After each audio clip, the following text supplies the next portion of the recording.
O sea, arranquemos pensando desde el principio. Dice, bueno, cuando estoy describiendo un sistema desde el punto de vista termodinámico, ¿qué estoy haciendo?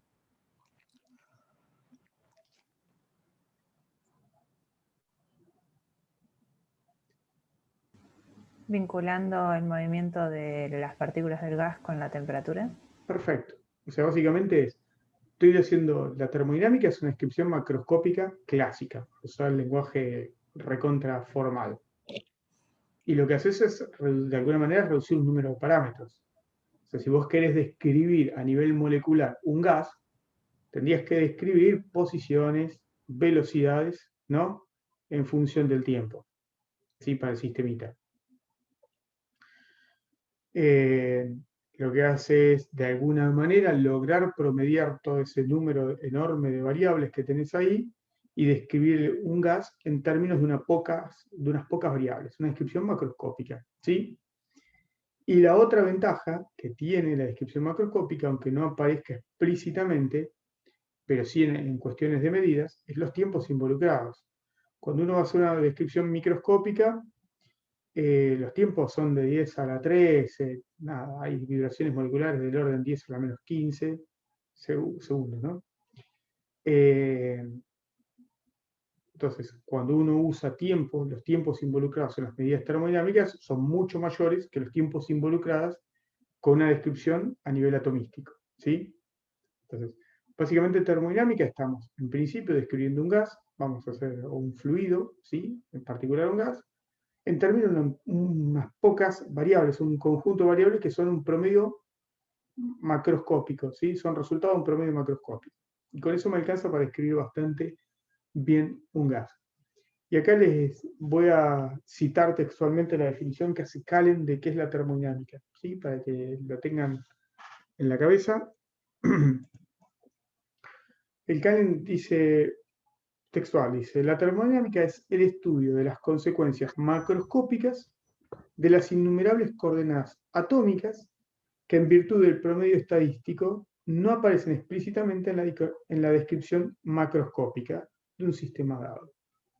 Tipo dice así, ¿no? Habla de consecuencias, ¿no? Y de innumerables coordenadas atómicas y cómo las promedio, básicamente, un promedio estadístico, y me quedo con las pocas variables para hacer la descripción macroscópica del sistema. Dicho eso, ¿cuál es la primera variable que uno cita o cuando empieza a leer un poquito de termo? Dice, bueno, ¿cuál es la primera variable que uno empieza a describir desde el punto de vista termodinámico? La temperatura. La temperatura, claramente. ¿Sí? Claramente la temperatura.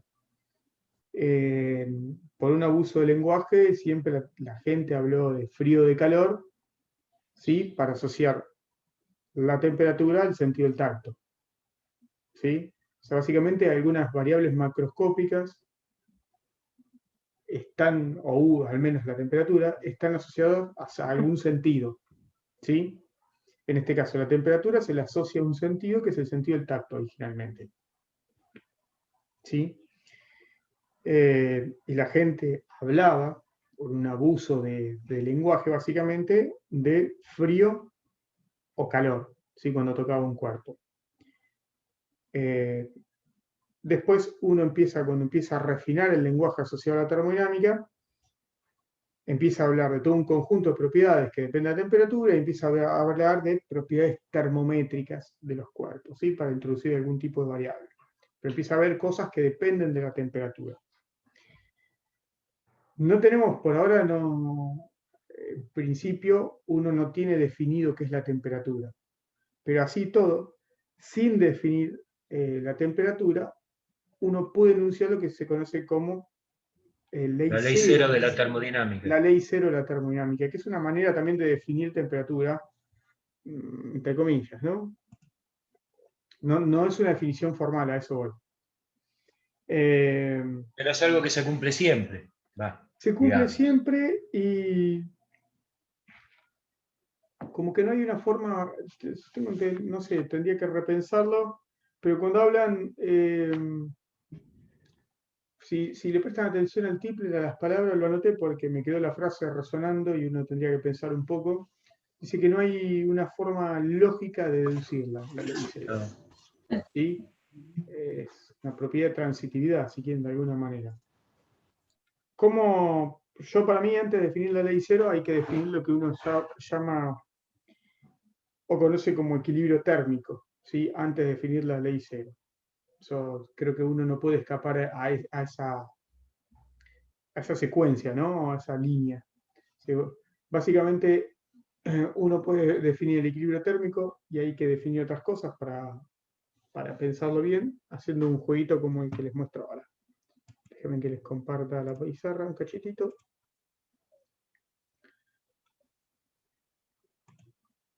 Nada, para entender a qué uno define equilibrio térmico, lo que hace es poder pensar en dos cuerpos, ¿no? Puedo tener una barra, por ejemplo, yo dije que tengo una barra de hierro, por ejemplo, de una cierta longitud, la toco y me da la sensación de que está lo que nosotros llamamos, para uso del lenguaje, fría. Hasta que no tengamos definida la temperatura, vamos a hablar de algo que está frío o caliente, aunque sabemos que eso ya después no es así. Digo, en esta temperatura, esta barra de hierro está a una temperatura T1. Y después tengo otra barra, aunque me haya salido fea, me molesta, perdonen, pero me molesta profundamente que me eche la línea tan torcida.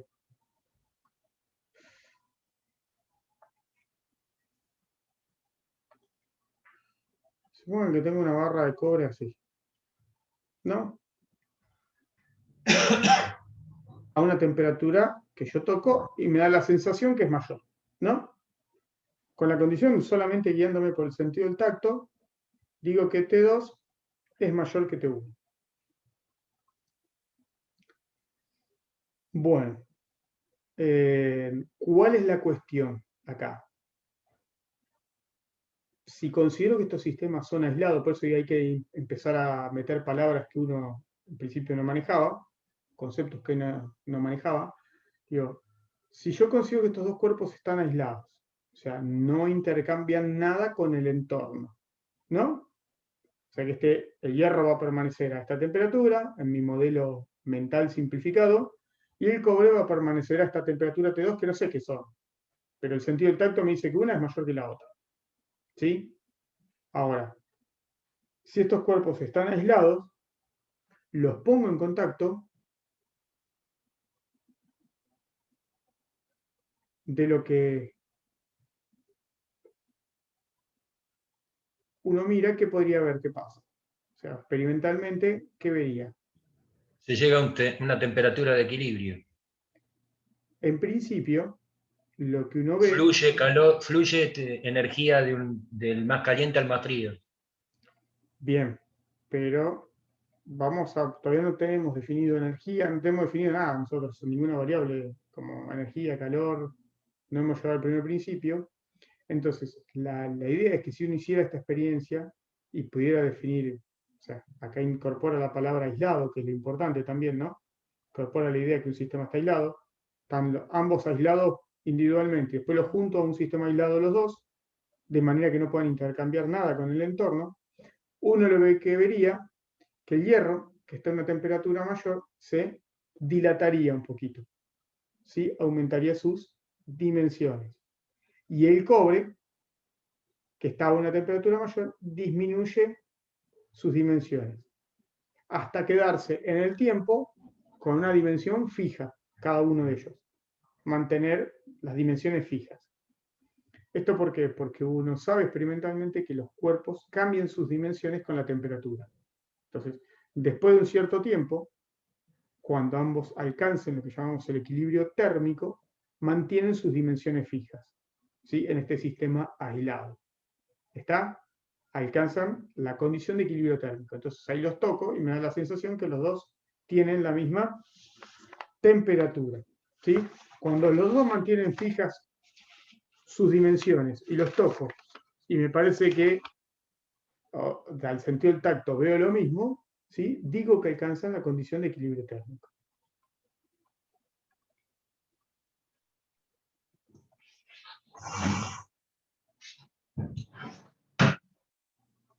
¿Estamos de acuerdo? Vamos introduciendo los conceptos con algún ejemplito. En esto me respeté bastante cómo lo dio Marcos, porque me parece que usó la referencia del Tipler y me parece que es el que mejor está. Fíjense que lo que usamos para pensar este modelito o el definir lo que llamamos equilibrio térmico es algo que es y que se sabía experimentalmente de antemano, que es que los cuerpos cambian sus dimensiones cuando cambia la temperatura. ¿Sí? Aumentan la longitud al aumentar la temperatura. Por ejemplo, si tienen una dimensión más importante que las transversales, así un alambre, por ejemplo. ¿Sí? Ahora que definí la idea de equilibrio térmico, puedo definir lo que se llama la ley cero de la termodinámica. ¿Qué me dice la ley cero? Que textual dice, dos objetos tienen la misma temperatura si están en equilibrio térmico entre sí, ¿no? Dice la ley cero. Algunas veces van a encontrar algún libro que dice, juega con la idea de la propiedad de transitividad que aprendimos en álgebra, y en todos los libros te muestran algo así.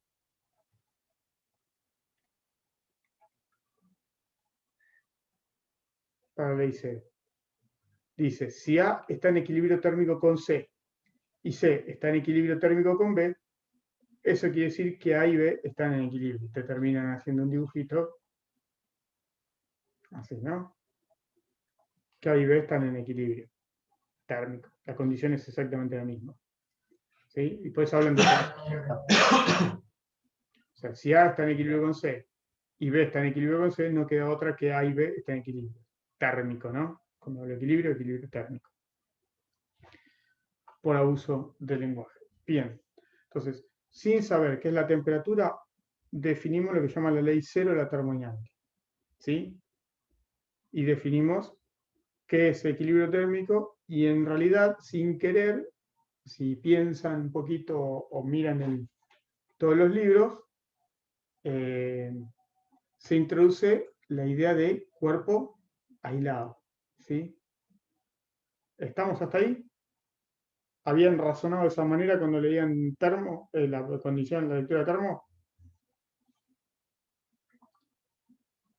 ¿No? ¿Sí? No te veo como un mimo, Marina. Sí. Sí, sí. Bueno. ¿Cuál sería el objetivo si uno sigue más o menos la secuencia razonable de todo esto? Digo, estamos hablando de algo que decimos que los cuerpos están más fríos, más calientes, y queremos hablar de algo que llamamos temperatura asociada al tacto, ¿sí? Propiedades termométricas, o sea, que son un conjunto de variables asociadas a la temperatura, pero no definimos qué es la temperatura. ¿Sí? Y ahí viene la primera cuestión. O sea, ¿cómo se definieron las primeras escalas de temperatura? ¿Cómo se definieron las primeras escalas de temperatura? Usando como referencia el agua. Bien, lo cual es razonable, ¿no? Digo, en ese momento lo que era más fácil de encontrar en todos lados que es agua. O sea, cuando se piensa en escala de temperatura, ocupa más o menos el 75% de la Tierra, el 60%, 70% en un cuerpo humano, 95% en una medusa, creo. Así que, digo, es bastante abundante. En casi todos lados vemos agua. Entonces es razonable usar como referencia para construir un termómetro cosas características del agua. ¿Con qué lo hicieron? ¿Cómo usaron los primeros, o cómo crearon los primeros termómetros? ¿Qué propiedad usaron? O sea, sistema de El punto de referencia congelación para... y de ebullición. Bien, pero eso es, usaron dos puntos de referencia para una sustancia, para el agua, para crear una escala o definir lo que es la temperatura o una escala de temperaturas, como Son escalas lineales, por eso, ¿no? la escala, sí, la escala Celsius y Fahrenheit son escalas lineales. Son escalas ¿Sí? lineales. Pero a lo que voy es, o sea, lo que hicieron es crear, o sea, los primeros termómetros usaban dos puntos de referencia a partir de una sustancia que era la sustancia más abundante de la Tierra, que es el agua. ¿Cómo definieron estas escalas de temperaturas? ¿Sí? ¿Qué otra propiedad termométrica usaron para poder tener los primeros termómetros y definir una escala de temperatura? ¿Estamos de acuerdo que definían, agarraban y decían, tengo agua, tengo la coexistencia, ¿no? De dos fases, Hielo, agua. hielo y agua. Eso es porque la temperatura se mantiene constante mientras haya agua y hielo. Es una forma razonable de medir, ¿no? Y de ver. Y la otra, agua y vapor. Y vapor de agua, ¿no? Por abuso de lenguaje siempre decimos vapor, pero es vapor de agua. Coexistiendo. Entonces, cuando van a crear las temperaturas, digo, lo hicieron con un termómetro, a la que preguntaba, por ahí no se entendía, a que apuntaba era, lo hicieron con un termómetro de mercurio. ¿Por qué? Por las propiedades termométricas del mercurio. Se dilata, o sea, cambia su volumen con la temperatura. Y veían un comportamiento razonable entre los puntos que fijaban para esta escala. Arbitrariamente, la escala Celsius dijeron, bueno, este es el 0 grados centígrados y este son los 100 grados centígrados. Entonces, ¿qué hacían? Agarraban, metían un termómetro de mercurio, ¿no? Básicamente, en un recipiente donde coexistían hielo y agua. Una cuestión es que esto tenía que ser a una presión de una atmósfera y esto también a una presión de una atmósfera. Entonces metían un termómetro de mercurio, ponían una longitud que llamaban L0, donde había hielo y agua, ¿no?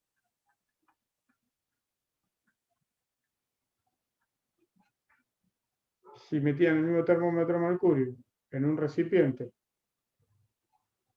si quieren vamos a pensar de esta manera, en un recipiente, se supone que son iguales, ¿no? Acá, que allá, agua y vapor. Entonces, nada, las propiedades, la propiedad termométrica que están usando como referencia, sistema de referencia para definir los puntos, ¿sí? El agua, en situaciones de coexistencia de fases, lo que se llama. Y la propiedad termométrica que usan para definir la escala era la dilatación del mercurio con la temperatura. ¿Sí? Entonces, pon la longitud inicial. La longitud final, a esto lo llaman 0, a esto lo llaman 100, y lo que hacen es, bueno, en esta región se comporta más o menos de manera lineal, entonces le meto 100 liñitas a la diferencia entre esas dos posiciones. ¿Sí? ¿Estamos de acuerdo en eso o no? Sí. ¿Sí? Esa coexistencia de fases tiene un nombre formal, punto de congelación normal y punto de ebullición normal, ¿no? Se llaman esos dos lugares. Entonces, la temperatura medida, para cualquier temperatura uno lo podía medir como la longitud final menos la longitud a 0 grados, o lo que llamemos la coexistencia hielo-agua, que acá sería L de 100 menos L de 0, multiplicado por 100. Listo, y ahí definí una escala a partir de las propiedades de dilatación del mercurio. ¿Sí? De igual manera, en vez de llamarlo 0 y 100, a alguien se le ocurrió la otra escala de temperatura, es decir, estos son 32 grados Fahrenheit, y esto era, nunca me acuerdo, Fahrenheit la detesto, 212 grados Fahrenheit. Pero me acuerdo del libro de Bradbury, eso sí.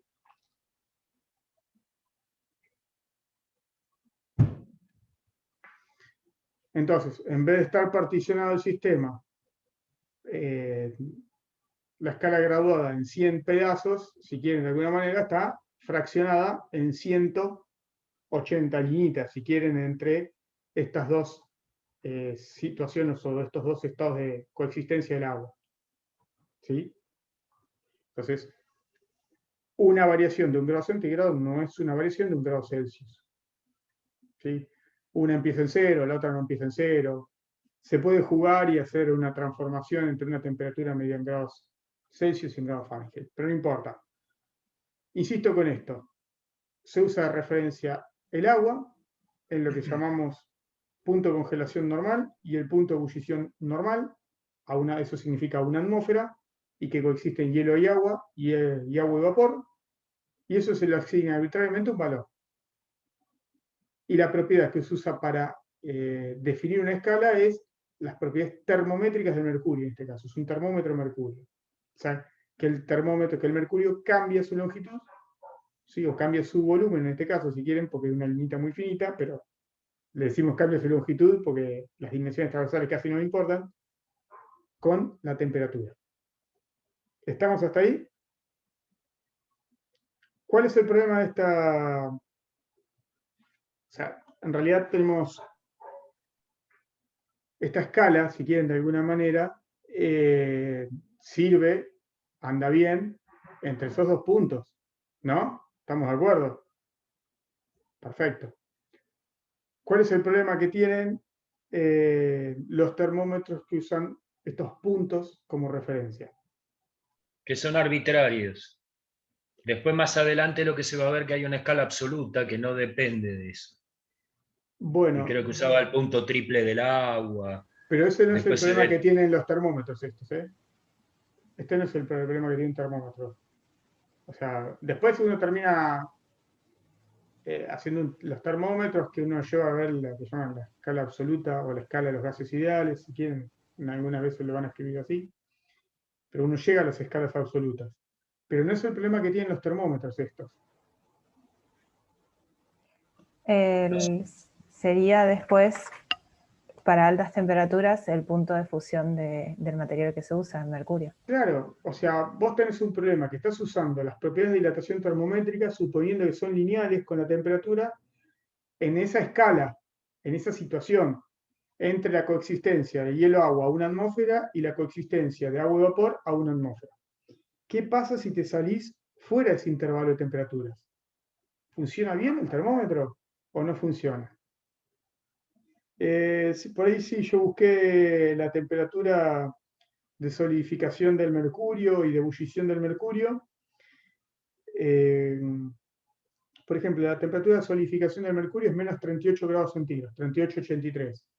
Y la temperatura de ebullición del mercurio son 356,73. Si yo quiero medir una temperatura que está fuera de esa escala, tengo problemas con el termómetro de mercurio, ¿no? No podría medirlas.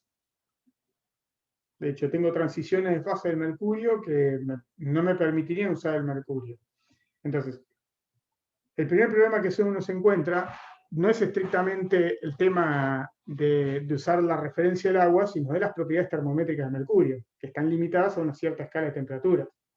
Cuando me salgo de las escalas definidas, esa que nosotros pusimos como 0 y 100, yo no sé hasta cuándo me sirve el termómetro de mercurio.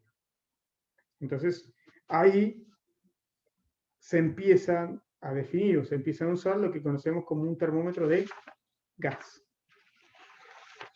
Básicamente uno podría decir que el problema es, con los termómetros de mercurio, es un problema de rango, básicamente, ¿no? Entonces empieza uno a trabajar con lo que llaman termómetros de gas a volumen constante.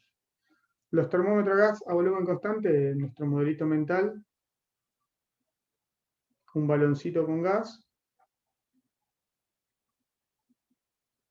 Ese baloncito con gas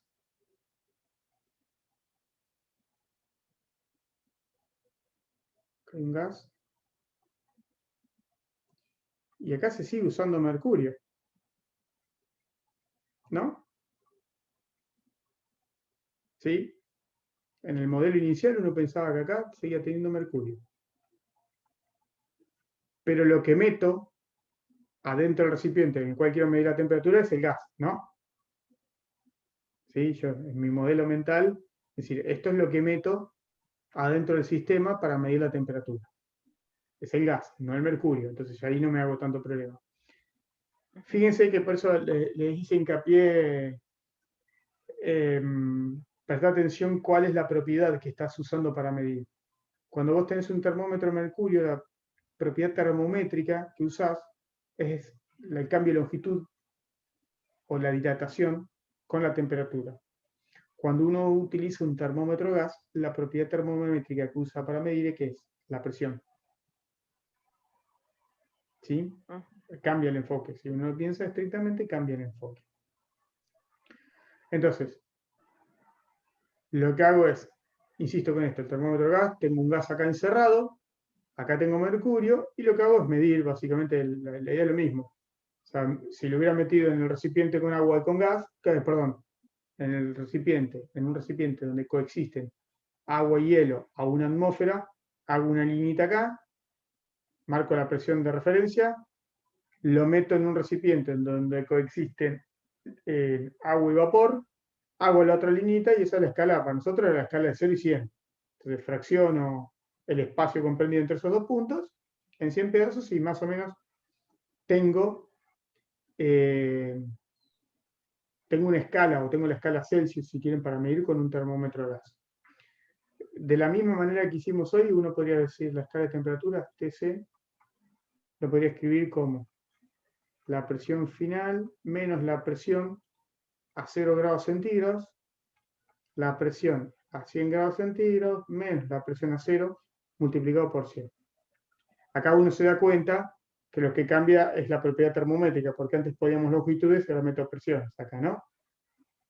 Digo, esta P100, digo, sigo usando el agua como referencia, con el termómetro gas, si quieren, pero me da mayor rango de acción, de alguna manera. No me trae los problemas que tiene el mercurio. Entonces, no me trae los problemas del mercurio, pero me trae otros problemas. Ahora la pregunta es, yo anoté un conjunto de preguntas para ir haciéndole a medida que vamos avanzando. Acá tengo, ¿cuál es el primer problema? La primera pregunta que se les ocurre a ustedes, viendo el funcionamiento de este termómetro. Defino la escala usando el agua, o sea, el sistema de referencia sigue siendo agua. Cambio la propiedad termométrica para medir en esta escala de temperaturas. ¿Y cuál es el problema que uno se encontraría o le tendería a pensar que puedo tener? ¿Un tema con el posible equilibrio térmico del gas? O sea, Bueno, que lo traslade al mercurio. ¿O no? puede ser que sí, uno presupone que los tiempos de medida son lo suficientemente largos como para que siempre estemos midiendo en condiciones de equilibrio, ¿no? Si a eso te referías. Aunque la variable tiempo en termodinámica no aparezca explícitamente, ¿no? Nunca, pero, al menos en termodinámica clásica, pero sí tenemos que estar pensando que el gas está en un estado de equilibrio como para que no esté cambiando constantemente. El problema inmediato que uno podría pensar es que si cambia la medida, o sea, la pregunta es hacerse, ¿cambiará la medida si cambio el gas? Porque nosotros estamos diciendo, bueno, uso un termómetro gas, pero ¿qué pasa? ¿Está independizada la medida del tipo de gas que uso en el termómetro? Si es un gas ideal, no. Si es un gas real, sí. Pero uno podría ver que eso es independiente del tipo de gas, ¿no? No importa qué tipo de gas tengo. Nosotros no definimos qué es un gas ideal y real. Si uno va siguiendo la secuencia, nosotros todavía no dijimos que es un gas ideal o real. Estamos hablando de cualquier gas, sin clasificarlos. ¿Sí?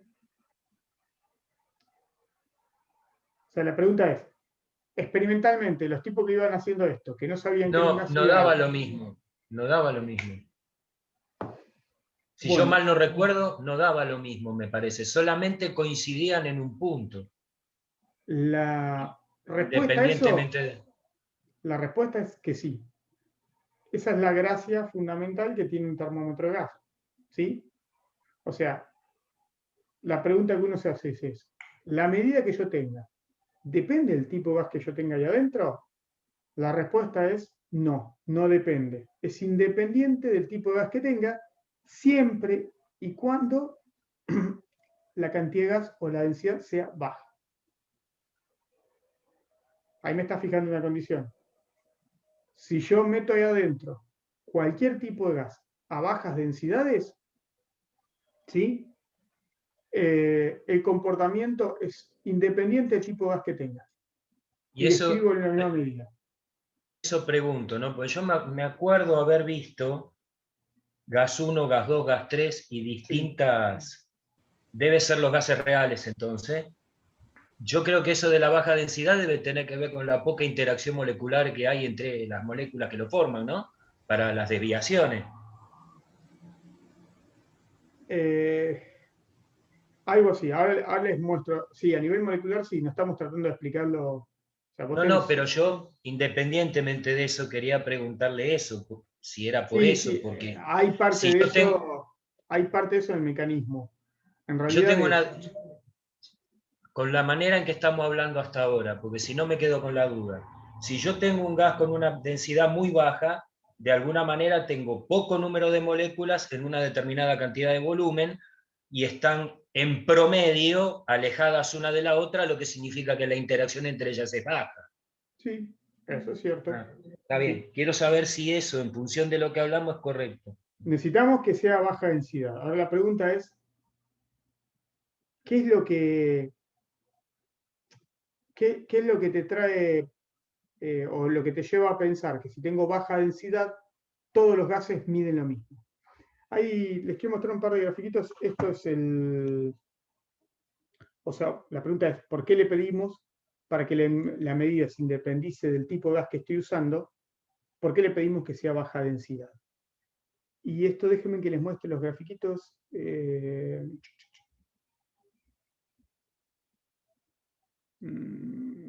Pa, pa, pa. Que me acuerde cómo te dejaba insertar.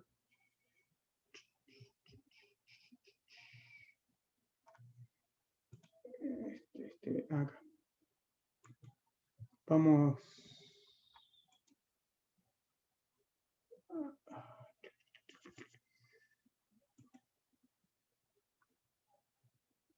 Este es el primer. Sí, no recuerdo. Déjenme insertar las figuritas. Así ya tengo las dos a mano. En este está muy bien, insisto con esto, estoy usando la referencia del Tipler porque en esto está bastante bien. Ahí está. Vamos a usar esas dos. Las vamos a anclar. Las puedo anclar ahí para jugar.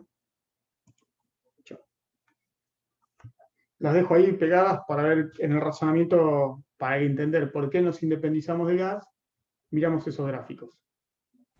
Yo no veo Yo no nada. veo. No se los dejo Me ver. parece que tenés que cambiar de pantalla. Esperen que ahí vuelvo. No, no sé por qué. Debería.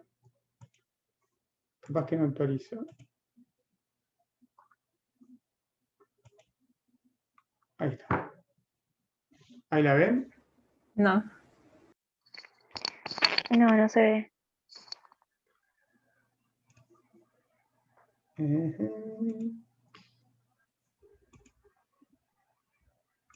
Porque estáis usando dos pizarras distintas, por eso. Ahora sí. Bien. En realidad, ¿por qué es esto? O sea, ¿por qué pedimos? La pregunta es, para independizarnos del tipo de gas y que las medidas sean idénticas para todos los gases, ¿por qué le pedimos que sea bajas densidades del gas y sea independiente del gas? Esta experiencia la hicieron para, creo que, creo que le Eso usa está en el libro de Caparelli. o sea, yo no me acuerdo, pero yo estoy tratando de acordarme qué quiere medir, creo que es para medir las temperaturas de ebullición del azufre, creo que es lo que muestra el Tipler. Me estaba tratando de acordar qué sustancia es la que cita, o sea, para tomar de demostración. Dice, bueno, quiero medir la temperatura de ebullición del azufre, que es 444.6 grados centígrados, la temperatura de ebullición. Digo, con el termómetro de mercurio no puedo, porque muestra una sustancia para ver que el termómetro de mercurio no te sirve. ¿Sí? Entonces sí, bueno. Y agarro y meto varios gases para hacer esa medida. Agarro un termómetro con oxígeno molecular, aire, nitrógeno e hidrógeno. ¿Sí? Armo 4 termómetros. ¿Sí? ¿Estamos hasta ahí? Armo 4 Sí. termómetros distintos y lo que veo, que si es baja densidad, todos miden lo mismo. Entonces, ¿qué es lo que me cambia si la densidad es baja, ¿sí? Es la presión de referencia a 0 y a 100 grados centígrados. ¿Sí? A ver si se entiende. Nosotros teníamos las escalas que la habíamos definido usando el agua como referencia, eso no nos molesta. Nosotros habíamos definido la temperatura, ¿sí?, de esta manera. La presión final del termómetro de mercurio, la presión a 0, la presión a 100, menos la presión a 0. Esto multiplicado por 100. El problema, básicamente, es que lo que yo llamo presión a 100 y presión a 0, que son las presiones de referencia para el agua, para los dos estados de agua, ¿sí?, dependen de la densidad del gas. ¿Está? Estos puntos, donde yo marqué las dos liñitas, usando como sistema de referencia el agua, dependen de la densidad. Fíjense el comportamiento de esta gráfica, por eso esta gráfica es interesante. Miren el oxígeno, el aire, nitrógeno e hidrógeno. A presiones de 100, de 1.5 atmósferas, están lejos unas de otras, porque una es un corte así vertical. A 1, cada vez se parecen más. A 0,5 atmósferas, cada vez se parecen más. ¿Sí? Cuando va reduciendo a menor presión, o sea, significa menor densidad, a menor densidad de gas, todos empiezan a converger al mismo punto. ¿Sí? Entonces, este parámetro, P de 100, a bajas densidades, empieza a ser independiente del tipo de gas que tengo. Lo mismo para P de 0. Entonces, estos tres parámetros que aparecen acá empiezan a independizarse, lo que yo llamo P0 y P100, empiezan a independizarse del tipo de gas cuando tengo bajas densidades. ¿Sí? Esto lo hacen para medir, insisto, esto, el Tipler, creo que no sé si lo hice, esto es la temperatura de ebullición, está tratando de medir la temperatura de ebullición del azufre. Propone esto, la temperatura de ebullición del azufre es 444,6.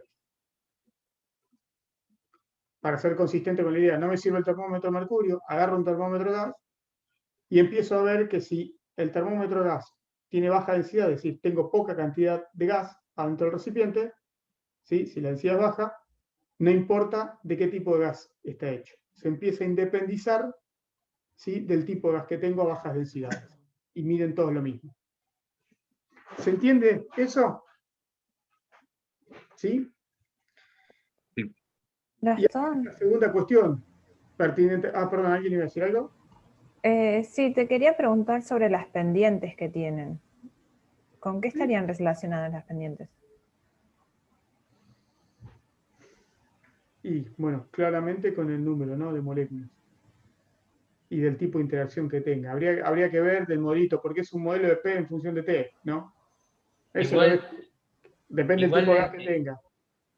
Sí, igual para cada gas hay una ecuación lineal que describe esos cambios. Por eso, cuando yo le decía que se extrapolaban, se juntaban en un solo punto, lo creo, por lo que yo recuerdo, fue hace mucho, lo que trataba de hacerse es disminuir al mínimo las interacciones moleculares, entonces ahí sí no va a depender. Pero, por ejemplo, el oxígeno tiene un peso molecular, el aire es un peso molecular promedio porque está formado por varios gases, el nitrógeno es 28, el hidrógeno es 2, o sea, cuanto más grandes las moléculas, también mayor cantidad de interacciones tienen una con otra. Igual, eso es cierto, cambia el gas, cambia el tipo de interacción que tengo, ¿sí? Pero si vos me decías el tipo dependiente, es la relación entre P y B. Y eso lo vamos a ver un ratito, que es el primer modelito que tiene una relación entre P y B, es el modelo gas ideal. Sí. La relación entre P y B, entre P y T. ¿Sí? La pendiente es la relación entre P y T. Y la relación entre P y T depende del modelo de gas que uses. Sí, pero por ejemplo, del hidrógeno, yo lo veo como si fuera una pendiente negativa. Puede ser, sí. Sí, de hecho lo es. Cambia la pendiente. Capaz que el gráfico no es del todo real. Hay que ver cómo es en ese intervalo de temperatura qué modelo, ¿sí? Porque esto depende del tipo de relación. Nosotros ya sabemos, o vamos a aprender ahora al final de la clase, o los próximos temas, que es cómo es la relación entre presión y temperatura para los gases. ¿Sí? Sí. Me resulta raro que el gráfico esté así, pero está bien tu pregunta, porque vos ves uno con pendiente negativa y los otros tres con pendiente, entre comillas, positiva.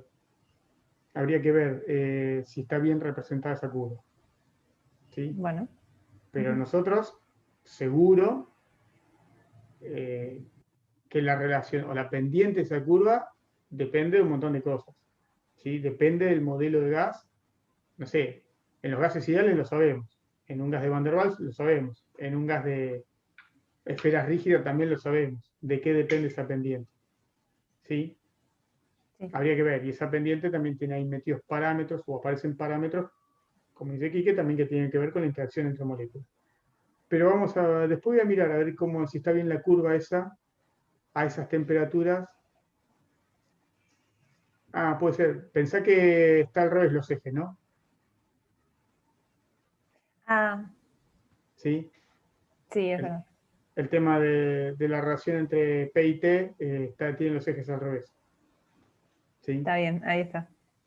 Porque puede ser por eso que a uno le resulta antinatural mirarlo así, porque ya sabe parte del cuento. Nosotros estamos tratando de avanzar en el cuento, el desarrollo, pero ya sabemos el final del cuento, que es el gas ideal. No, profe, fíjese, Sí.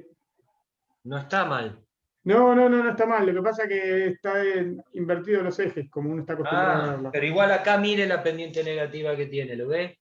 Sí, Pasa sí, lo mismo, es siempre por lo mismo, y después lo que hacen es una interacción o un modelo que describe la presión en función del volumen de cada gas, de cada propiedad, y trata de explicar para cada gas una ecuación lineal cuando no la densidad no es baja, digamos. es medio difícil. Tiene esa baja densidad para que estos modelos funcionen, ¿no? En principio.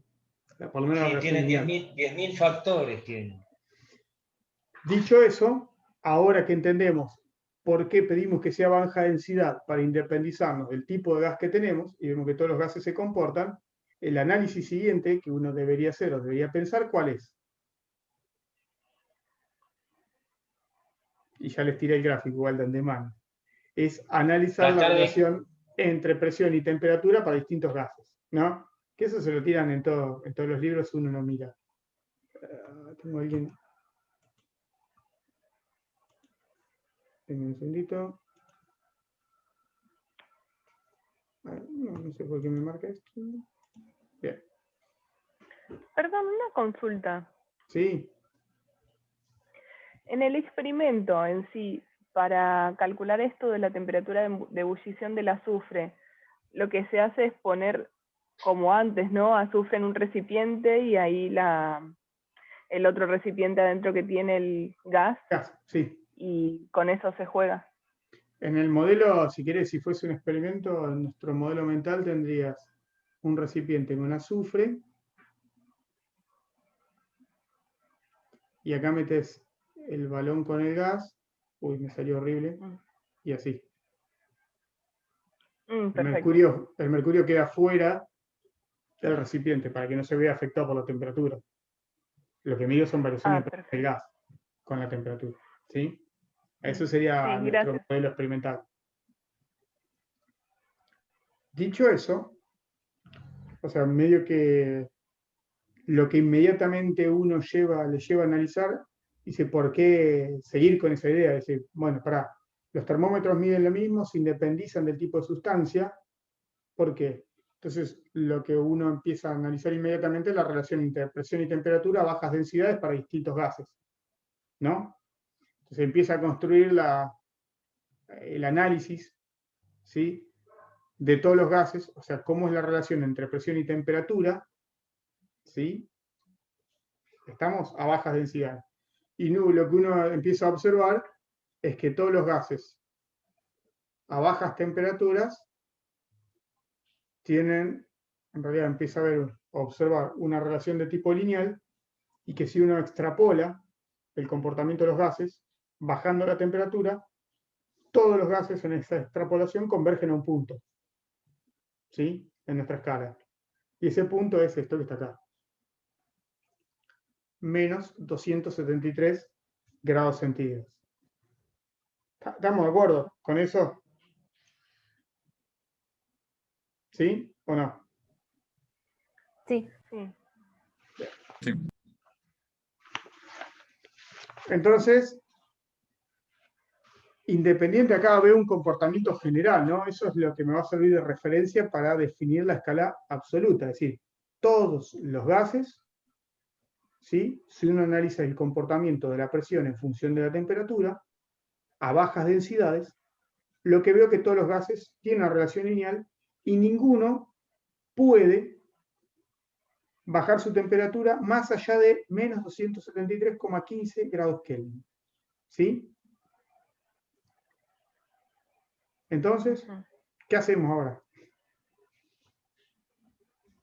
Sí, ¿a qué nivel pregunta? O sea, si podemos, porque con eso podríamos hacer una escala que sí es independiente del gas. Bien, entonces ahora la idea inmediata que le lleva a uno a esto es si ver todos los gases se comportan de la misma manera a bajas densidades y todos no, o uno observa experimentalmente, si hubiera hecho los experimentos, uno observa que ningún gas puede pasar de esa temperatura, acceder a temperaturas menores que esa, dice, bueno, puedo definir lo que llamo una escala para un gas ideal. ¿Sí? Y ese es mi punto, mi cero en esa escala del gas ideal, que yo lo llamo 0 grados, perdón, 0 grados no, una bestialidad. 0 Kelvin. 0 Kelvin, está mal decir 0 grados, porque uno vengo diciendo grados centígrados, y se me escapa y digo grado Kelvin. No, no son grados Kelvin, son el 0 Kelvin. ¿Sí? Uno define esa temperatura como una temperatura de 0 Kelvin. Y define una nueva escala que después lo termina llamando que escala absoluta de temperaturas. ¿Sí? En el libro a veces van a encontrar como escala de temperaturas del gas ideal, ¿no? ¿Sí? Aunque todavía no definimos qué es un gas ideal. Es muy loco, porque lo llaman previamente a definir qué es un gas ideal, aunque te lo está diciendo, ¿sí? Define una escala de temperaturas con ese nombre. Y una corrección que se hace cuando se define la escala de temperaturas es tomar como referencia el punto triple del agua. Ya no el punto de coexistencia, que es más general o es mejor, en vez de usar a ver, por así decirlo, la coexistencia agua, líquido, hielo, líquido nomás, lo que hace es tomar como referencia el punto triple del agua, cambia el valor, el lugar de referencia, punto triple, y el punto triple es el punto donde coexisten en el diagrama de fases, ¿quién? Agua. Sólido, líquido y vapor. Exactamente. Agua, si quieren, hielo, agua, para uso el lenguaje, hielo de agua, agua y vapor de agua, ¿sí? Todos a quién? A una temperatura, si hubiese sido en la vieja escala, de 0,01 grados centígrados. Y una presión de 4,58 milímetros de mercurio. Este punto que está acá, para nosotros, es 273 en escala Kelvin, 273,16 kelvins. ¿Sí? ¿Está? Pero ya no toma como referencia la coexistencia solamente de agua-vapor, sino el punto de referencia en términos del agua, dice, bueno, es el punto triple. Igual no nos importa a nosotros, nosotros ya fijamos el cero en nuestra escala. Lo que pasa, dice, entre la mínima temperatura que puede alcanzar un gas y la temperatura que tiene el punto triple hay 273 divisiones. Al definir eso, lo que veo es que variar 1 grado centígrado es lo mismo que variar 1 Kelvin de temperatura en nuestra escala. Las variaciones son idénticas, ¿sí? Entre escalas. ¿Estamos de acuerdo con eso? Sí, sí. Entonces, si uso la escala Kelvin, ¿sí? O sea, redefino y utilizo en un termómetro de gas a volumen constante la escala Kelvin, esto que escribí acá arriba, que la temperatura medida en kelvins, uso siempre la T mayúscula, ¿no? Ahora, yo lo podría escribir esto como 273,16 por la presión, medida a cualquier temperatura, sobre la presión del punto triple. Es una escala lineal. Fíjense, respeta lo que ya definí de antemano para todos los gases a bajas densidades. A presión cero, ¿sí? A presión cero, ¿qué me da la temperatura? En mi escala Kelvin, en mi escala absoluta. 0, 0 grados Kelvin. ¿Sí? Y el único punto que tengo que medir, o sea, ahora dependo de un solo punto, es la presión del punto triple. ¿Sí? Que en mi escala Kelvin corresponde a 273,16 kelvins. ¿Está? Esto digo, si yo usara, meto un gas, este mismo termómetro de gas a volumen constante con mercurio, ¿sí? Y mido la temperatura absoluta, o la temperatura del gas ideal. La relación lineal que antes teníamos en términos de las presiones, que tenía esta forma acá arriba, ¿sí? Ahora tiene esta forma para la escala absoluta. Y toma únicamente como referencia el punto triple del agua. Y este parámetro es el que me determina que es la escala absoluta, porque sé que más bajo que eso, en grados centígrados, si quieren, no puedo llegar. Para un gas ideal a bajas densidades. ¿Está? Es más, creo que no se llegó nunca a esa temperatura bajo cero, ¿no? No se llegó a 273, menos 273,16, creo que hasta ahora no han llegado. Estuvieron cerca, pero no. Pero me No parece que llegaron, la me parece. diferencia, yo no me acuerdo los valores, pero me acuerdo haber visto algún trabajo que están trabajando con 0,000 Kelvin, una cosa así. O sea, es casi 0 Kelvin. Trabajan a temperaturas bajísimas. Pero no me acuerdo, sinceramente, de los valores estrictos. La relación entre la escala absoluta de temperaturas y la escala en grados Celsius, que es la que usamos, ¿sí? Obviamente, siempre es que la temperatura medida en grados centígrados más 273,15, ¿no? ¿Está? Bien. Y esto en Kelvin. Bien.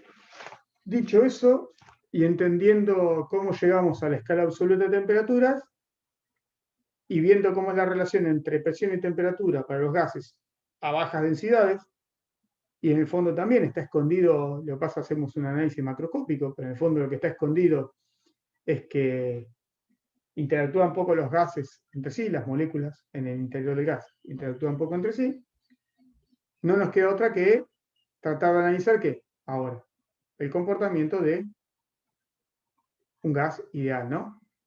Ahora que ya encontré esa relación entre presión y temperatura, nada.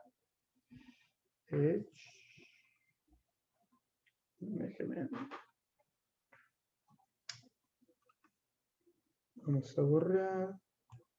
No me queda otra que analizar el comportamiento del gas. Ahí está. En esas condiciones. Nosotros vimos que la relación entre presión, ¿sí?, y temperatura a bajas densidades, ¿cómo era? Lineal, ¿no? Sí. Perfecto. Sí. Uy. Entonces yo tengo un gas acá. Tengo variables para definir este sistema, por ejemplo, uso la presión y la temperatura. Y vimos que la presión y la temperatura tienen una relación lineal. Ahora si agarro este recipiente que tiene un gas adentro y mantengo la temperatura constante. Y tengo la habilidad de cambiar el volumen, ¿no? De alguna manera puedo empujar esta parecita y puedo ir cambiando el volumen. Lo que observaría que a bajas densidades, ¿no? Manteniendo la presión, la temperatura constante, si la presión aumenta, el volumen del gas, ¿qué hace? Baja, ¿no? Si hiciera ese experimento mental, así, un globo, si quieren, de alguna manera. Aunque no es el mejor modelo para un gas ideal. Si la presión disminuye, es decir, expando las paredes, esa pared móvil que tengo, aumenta el volumen, veríamos que aumenta el volumen, si quieren. Eso experimentalmente, el que jugó con eso, con gases a bajas densidades, es Boyle. Y lo que encontró que la relación entre presión y volumen del sistema se mantiene constante siempre y cuando mantenga la temperatura constante, porque sabemos que hay una relación lineal entre presión y temperatura, ¿no? ¿Estamos de acuerdo con eso? Sí. Esto siempre y cuando la temperatura sea constante. Esto es, o sea, la definición de un gas ideal o la ecuación de estado de un gas ideal nace de experimentos, básicamente de una secuencia de experimentos. Experimento Boyle, donde encuentra para un gas ideal, es decir, para lo que nosotros llamamos, por ahora no le definimos como un gas ideal, pero es un gas a bajas densidades, ¿sí? Encuentra que la relación entre presión y temperatura es una constante, la relación entre presión y volumen es una constante siempre y cuando se mantenga la temperatura constante del recipiente. Colaboraron en esa idea o haciendo experiencias que Charles, que encuentra que la relación o que la temperatura en estos tipos de sistemas es proporcional a la presión, o la presión es proporcional a la temperatura, ¿no? Hay una relación lineal entre los dos. Y Gay-Lussac, también experimentalmente, encuentra que la temperatura es proporcional al volumen. Básicamente, si uno junta todas esas ideas, termina llegando a algo como que la presión por el volumen, ¿sí?, es una constante por la temperatura. Juntando todas esas ideas, ¿sí? Y esa constante de proporcionalidad, ¿sí?, insisto con esto, en todo momento estamos pensando que estamos trabajando con bajas densidades, gases a bajas densidades, y si quieren... Es R, ¿no? ¿Cómo? Se llama R, constante de Renault, ¿no? Ahora vamos a ver. Ya vamos a llegar a eso, pero digo, en nuestro modelito estamos pensando que en todo momento arrancamos pensando, pues desde el análisis ya la relación lineal que obtuvimos es para densidades bajas, venimos pensando. En realidad, también hay que las temperaturas no tienen que ser tan bajas, ¿no? Una pregunta, profesor. Cuando uno usa esa ecuación, la cantidad de masa tiene que permanecer constante, ¿no? Número de moles igual. Vamos a llegar ahora vamos a ver a qué llegamos con eso. Hasta ahora, nosotros lo que construimos con estas tres contribuciones, o sea, a lo que llegamos hasta ahora, con estas tres contribuciones experimentales, porque esto es un camino empírico que se hizo históricamente, esto es la contribución de Boyle, la contribución de Charles y la contribución de Gay-Lussac. En realidad, uno llega a una relación de este tipo. Y lo que se olfatea experimentalmente, o lo que uno ve, que esta constante, no está mal pensar, que depende de la cantidad de gas.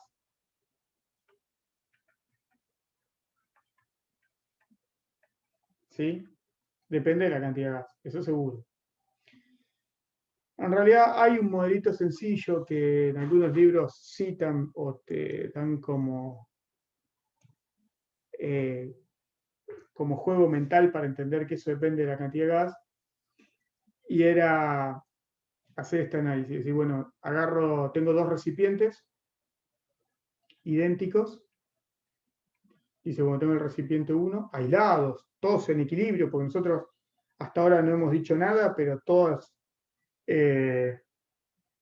el análisis que estamos haciendo es en condiciones de equilibrio térmico, así que la temperatura no esté cambiando, que los procesos sean lo suficientemente lentos como para que la temperatura del sistema permanezca constante y en todas las porciones del sistema sea más o menos la misma, ¿sí?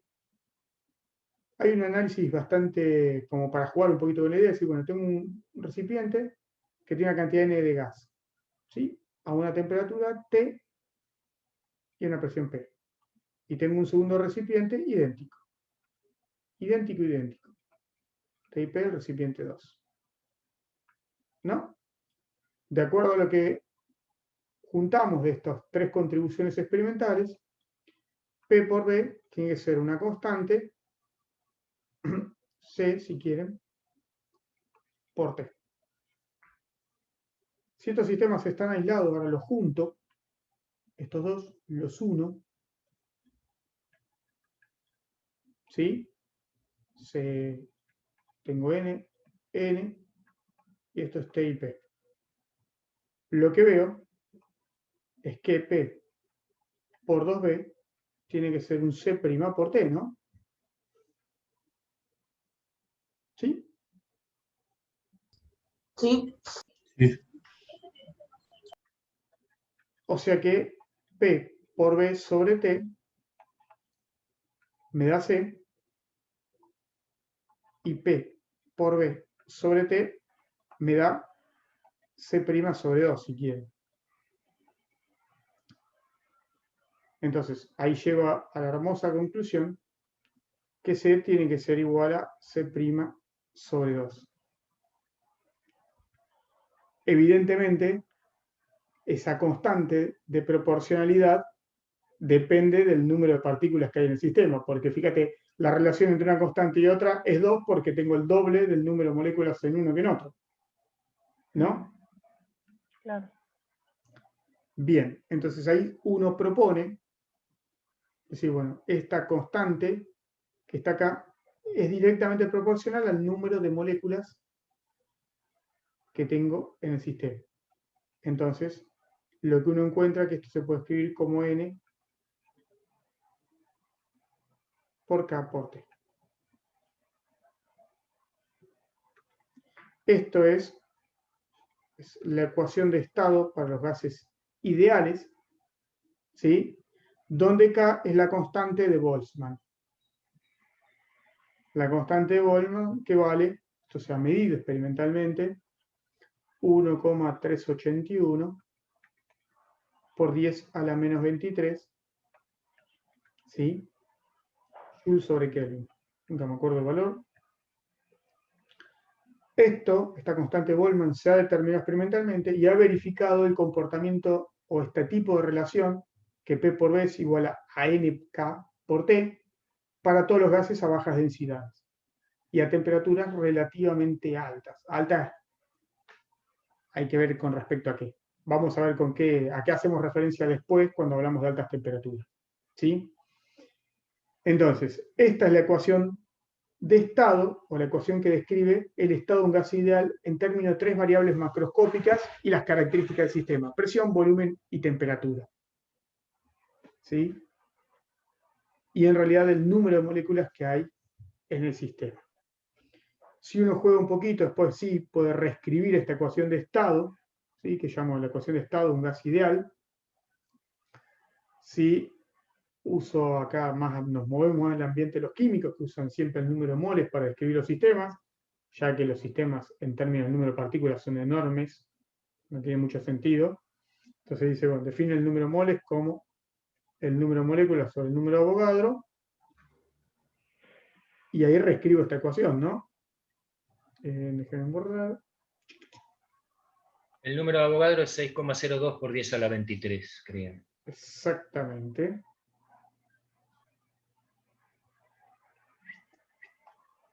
Entonces, reescribo esta ecuación diciendo, bueno, P por B, en vez de N, escribo el número de moles por el número de Avogadro por la constante de Boltzmann por T. El número de Avogadro por la constante de Boltzmann lo llamo R, y esto da igual para todos los gases, ¿sí? Y esto es lo que se conoce como constante universal de los gases, que es 8,31 Joule. Esto lo llamo R, y R tiene un valor que es 8,31 Joule, Joule sobre grado Kelvin mol.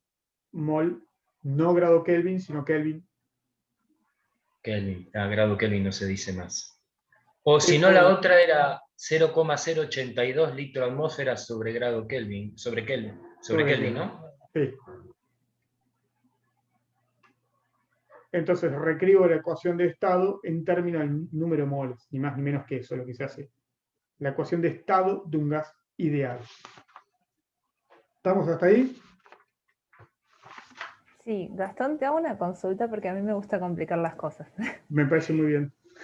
Si ahora estamos hablando que tengo, bueno, un gas ideal, pero si tengo una mezcla de gases, esa N de cantidad de moléculas se puede tomar como una distribución Lo que que tenga pasa, que ver con... en realidad en la con mezcla de gases ideales tengo una presión parcial, ¿no? Tengo que reescribir. Nosotros cuando escribimos la ecuación de estado no mezclamos los gases. Escribimos Está la bien. contribución de cada uno de ellos por separado.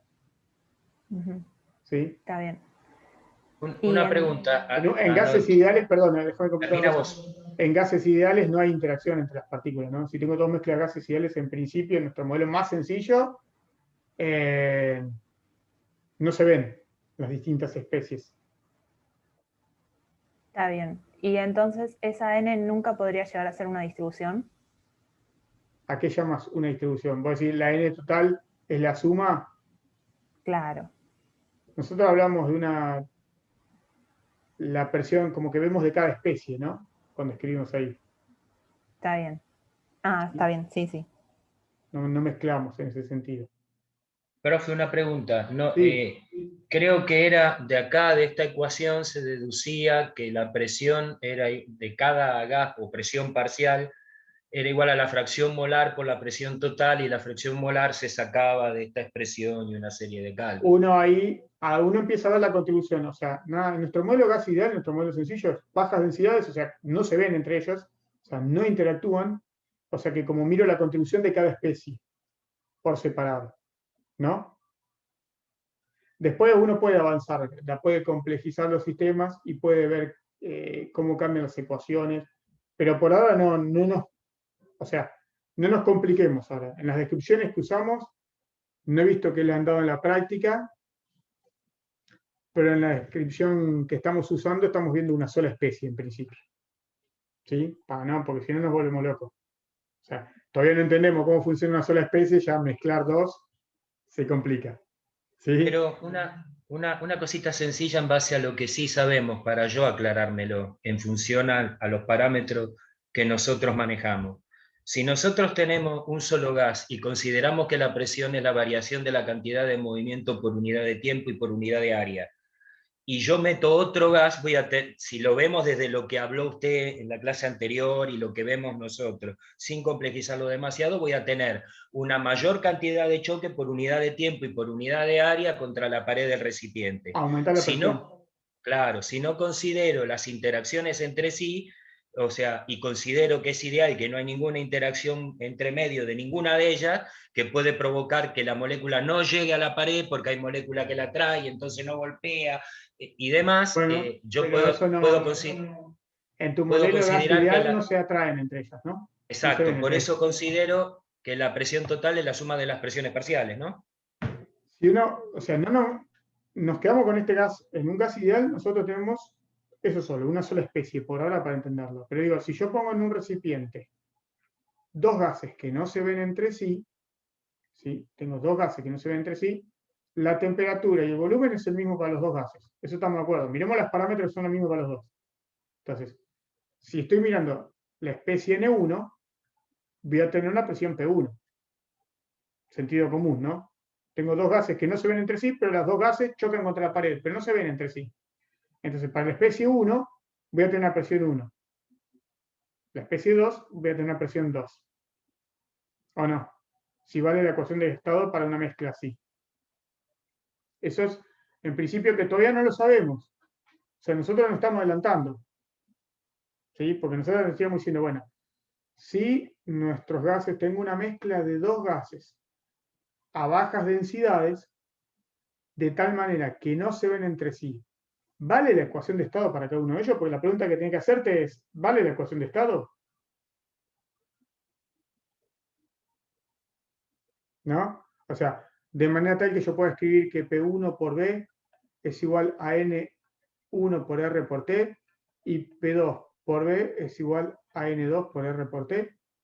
Es decir, En esas condiciones, en las condiciones ideales, sí. o sea, la pregunta inmediata, por eso digo, pero la pregunta que uno se tendría que hacer, que todavía no la vamos a responder, es, ¿sigue valiendo la ecuación de estado cuando tengo una mezcla de gases ideales? Pero para responder la Marina, ¿sí? ¿Qué pasa si tengo? Y bueno, la pregunta que me tengo que hacer es si sigue valiendo la ecuación. ¿Se entiende lo que digo? Bien. Por ahora, en nuestro análisis, como estamos arrancando, no nos complicamos la vida. Por ahora nos quedamos contentos y felices diciendo, bueno, analizo una sola especie. Y ya pude definir un gas ideal. ¿Sí? Con todo esto. Les quería mostrar un grafiquito. Si uno tiene la ecuación de estado de un gas ideal, P por B es igual a N por R por T, bajas densidades, altas temperaturas. Si uno graficase eso, ¿qué vería? Está muy bien, o sea, a ver, está perfecta la pregunta, Marina, ¿eh? Lo que pasa en nuestro modelo todavía no estamos en condiciones de responder.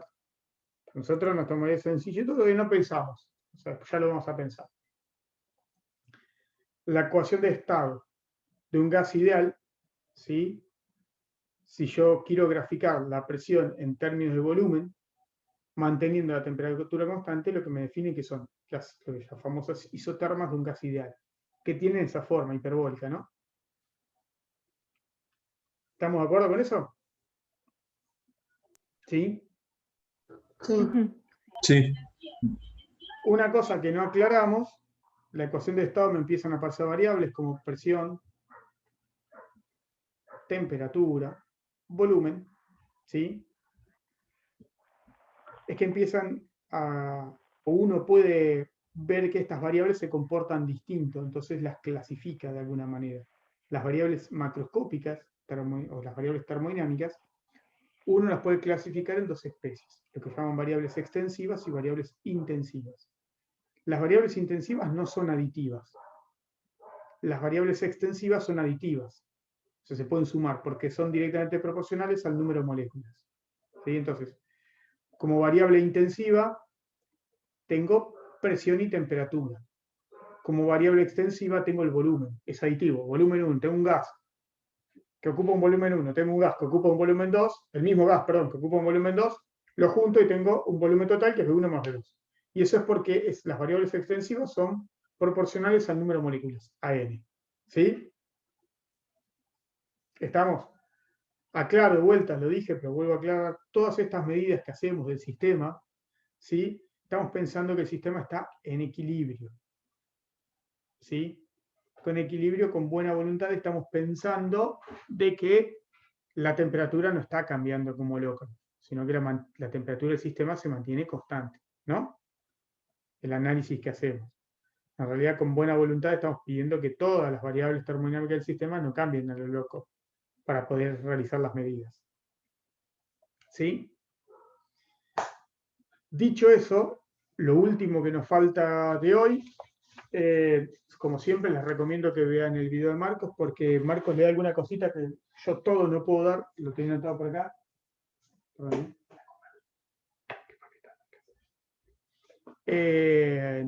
Marcos le agrega un poquito a la clase, al fin de la primera clase, le agrega el tema de la dilatación térmica, que es un tema relativamente sencillo, entonces yo, como no me dan los tiempos, tengo que elegir qué temas doy, como reducir el curso, eso no le doy, y hay algún temita más, miren los videos de Marcos para completar lo que falta. Para terminar la idea de hoy, obviamente vimos un gas ideal, que es lo que uno ve a continuación, o lo que trata de analizar a continuación, lo que llaman un gas de Van der Waals. Es un gas un poquito más real, ¿sí? Que toma en cuenta consideraciones que un gas ideal no ve. ¿Sí? Hace una corrección. Eso puede ser porque si yo tengo PV, por ejemplo, ¿no? Y aumento la presión, aumento la presión, aumento la presión, supuestamente en un gas ideal llego a volumen cero, no, menos que el volumen de la molécula no voy a tener. En una isoterma de Van der Waals tampoco llegas a volumen cero, ¿no? Claro, no. Pero a ver, en la realidad. Vos decís, ¿por qué? La pregunta sería entonces que uno tendría que hacerse, ¿por qué nunca llego a volumen cero?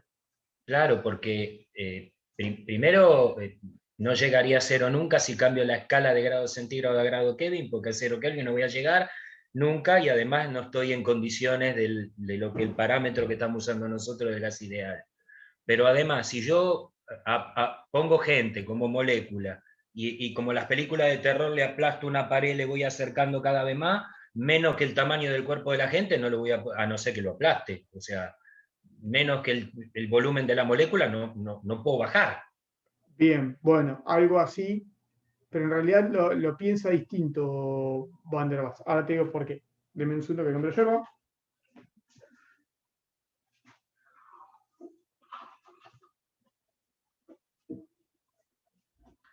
En realidad,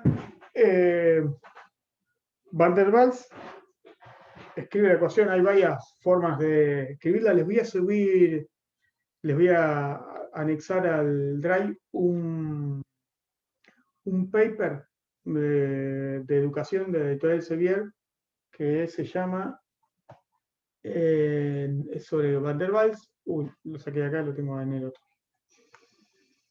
Déjenme que les muestre. A ver, un segundito, deme.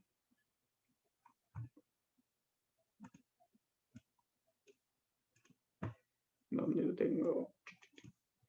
Bueno, se lo voy a subir al Drive. Es muy interesante, pues es un paper de educación.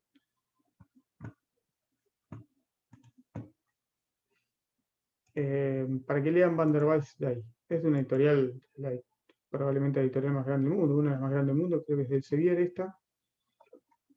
Y lo que hace es Van der Waals, más que una ecuación cúbica de estado, y cuentan un poquito cómo era el tema de los gases antes de Van der Waals, el análisis, bueno, punto crítico, factor de compresibilidad, es bastante completo, pero un poquito de la historia y cómo es la influencia del modelo de Van der Waals en el desarrollo industrial, por ejemplo. Cuentan un poquito cómo cambió un poco la historia Van der Waals. Y si quieren, tengo por acá, Van der Waals en su modelo es, no sé si se ve, si se está viendo. Dame un segundito.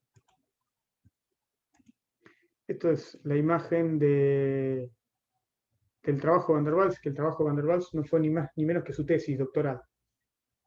Si no entendí mal, y esa es la imagen de la tesis doctoral. El tipo en su tesis propone este modelo de los gases ideales. ¿Sí? No sé si estará escaneada en algún lado la tesis doctoral de Van der Waals, pero es esta cosa. A ver si lo agrando un poquitito.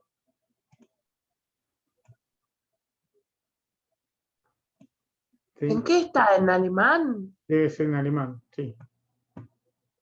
Esa es la imagen de la tesis de Van der Waals. O sea, la contribución de Van der Waals es notable, obviamente.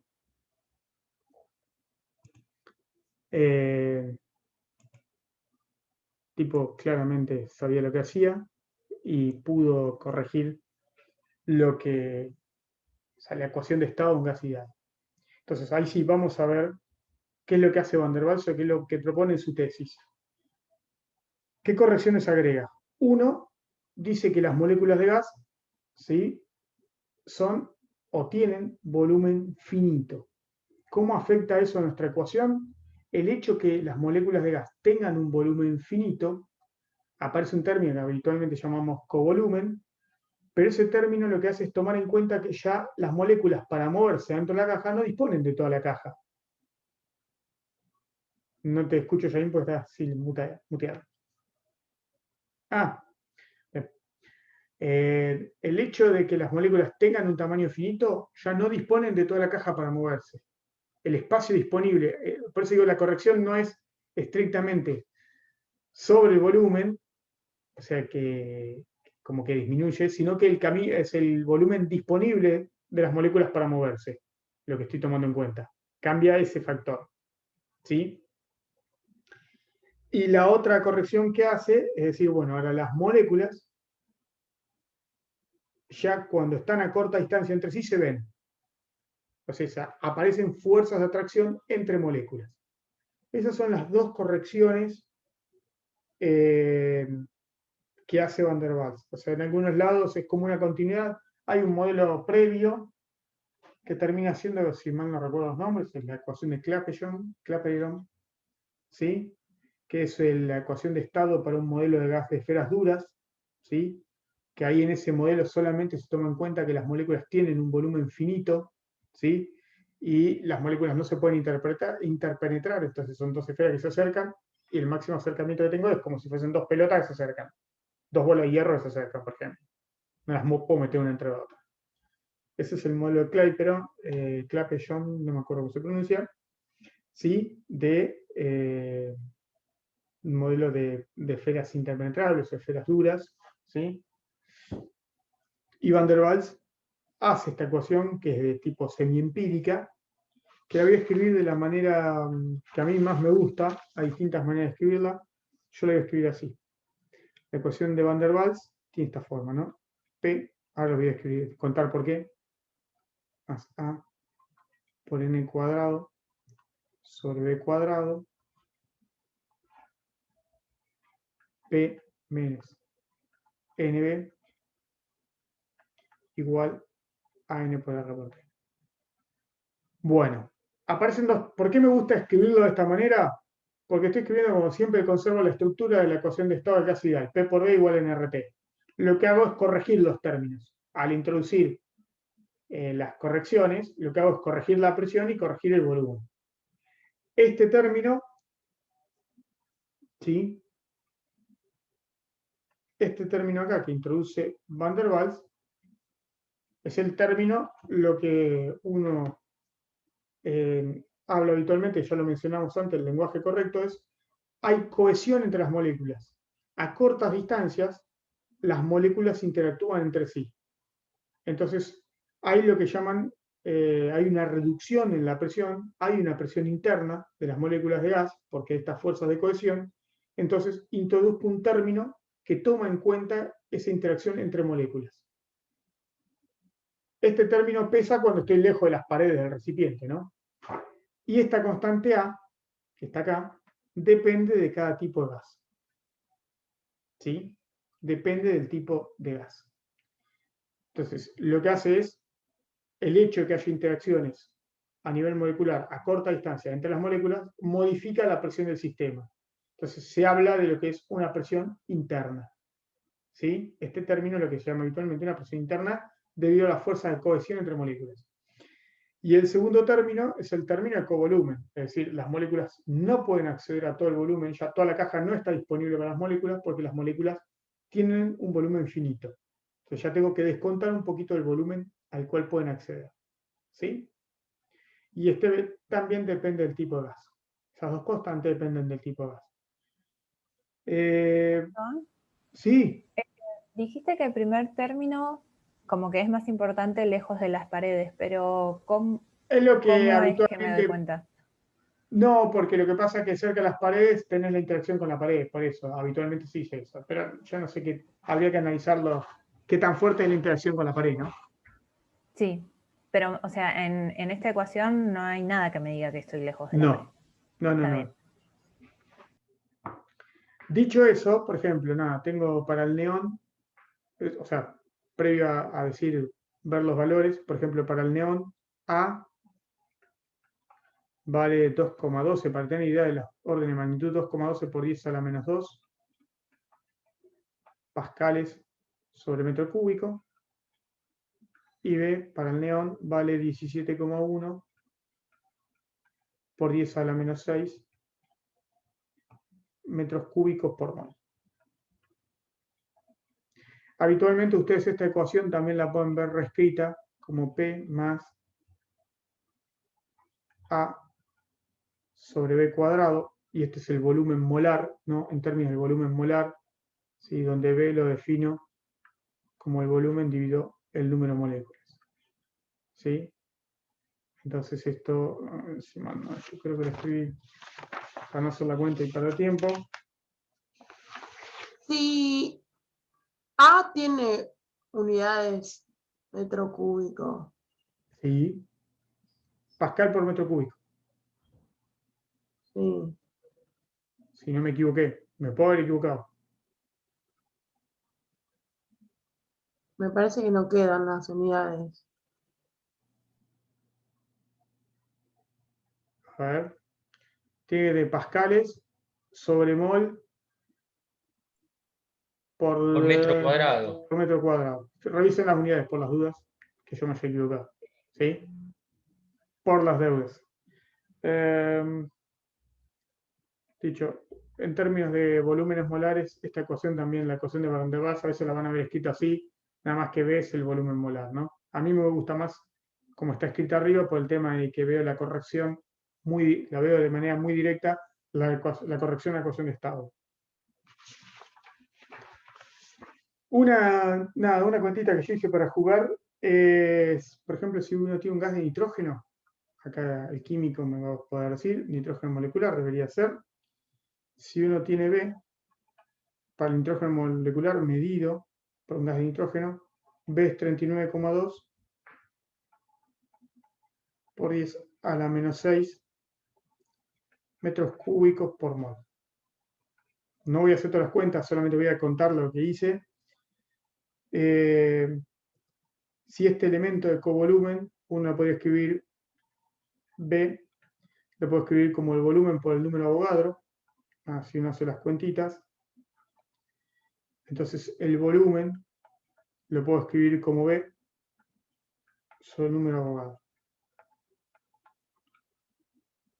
Si uno juega un poquito con estas cuentas, o sea, lo que termino escribiendo es el volumen de una molécula, ¿no? Básicamente, para una molécula de nitrógeno. Estas en 39,2 por 10 a la menos 6 metros cúbicos sobre mol, sobre el número de Avogadro, 6,022. Lo escribo así para que lo tengan de referencia. Ahora van a ver a qué quiero llegar. 10 a la 23 moléculas por mol.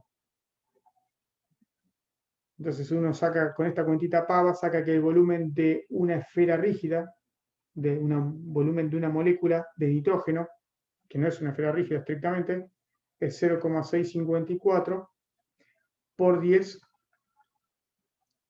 a la menos 28 metros cúbicos por molécula. Si a esta molécula de nitrógeno la modelizo, déjame que suba esto un cachito, si esta molécula de nitrógeno,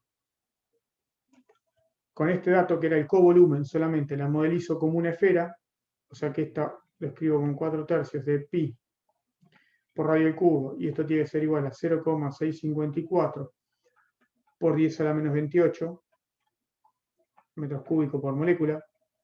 Allá no tendría que poner molécula, porque ya sabemos que es una sola. De esto uno puede despejar que el radio, ¿sí?, es 0,25 nanómetros. Si no hice mal la cuenta, ¿no? Pero fíjense, medí el covolumen, o sea, la moraleja de esto de todo es, medí experimentalmente B, el término que está asociado al covolumen, ese parámetro del gas de Van der Waals que toma en cuenta el covolumen, modelicé mi gas de nitrógeno, que es para el B que medí, modelicé el gas de nitrógeno como una esfera y saqué que el radio aproximado es 0,25 nanómetros. Si van a la tabla periódica, el radio este sería, en la tabla periódica, el radio es 0,075 nanómetros. Lo que me está mostrando esto, que con una medida experimental y un modelo muy sencillo, estoy del orden de magnitud de pensar, o los parámetros que medí, modelizarlo como una esfera rígida, o sea que el modelo me está sirviendo, dando el mismo orden casi. ¿Sí? Si quieren, la moraleja de hacer estas cuentas es, medí experimentalmente B para un gas de nitrógeno, lo modelicé como una esfera rígida y veo que me da más o menos lo mismo que el que tengo medido por la tabla periódica. O sea que funciona bastante bien. ¿Sí? Nitrógeno 2 no creo que sea una esfera rígida, así que incluso con este modelo me da casi el mismo orden. Dicho eso, la pregunta inmediata, o la pregunta que uno debería hacerse a continuación, es básicamente qué forma tienen las isotermas de Van der Waals. Conozco la ecuación de Van der Waals, esa ecuación semiempírica propuesta por Van der Waals en su tesis. Es decir, bueno, quiero ver qué forma tiene. Déjenme que adjunte la imagen para no tener que hacerla yo.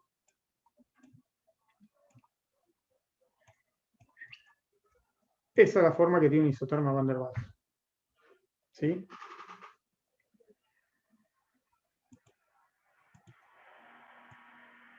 Ahí está. Ahí me gusta bastante. Y la anclamos. Perfecto. Y ahora, porque ahora viene el tema principal. ¿Cómo explico eso? Porque la ecuación de estado de un gas ideal estaba bárbaro. En nuestro modelo sencillo, un gas a bajas densidades, bajas presiones. ¿Sí? Yo podía ver una transición continua entre el estado líquido y gas. ¿Sí? Se portaba todo perfecto. Listo. Y llega esta cosa que propone Van der Waals que me tira todo a la miércoles, básicamente, ¿no? Tengo, por ahí no me acuerdo mucho, porque lo vi hace mucho, pero usted me corregirá cuando yo me equivoque. Bueno. Si yo tiro del punto C, que es digamos, después de la primera isoterma, que es la ideal, es donde empieza a aparecer el comportamiento extraño de la isoterma, porque empiezan a pesar las interacciones, porque ahí, si uno se fija, a medida que uno sube la presión,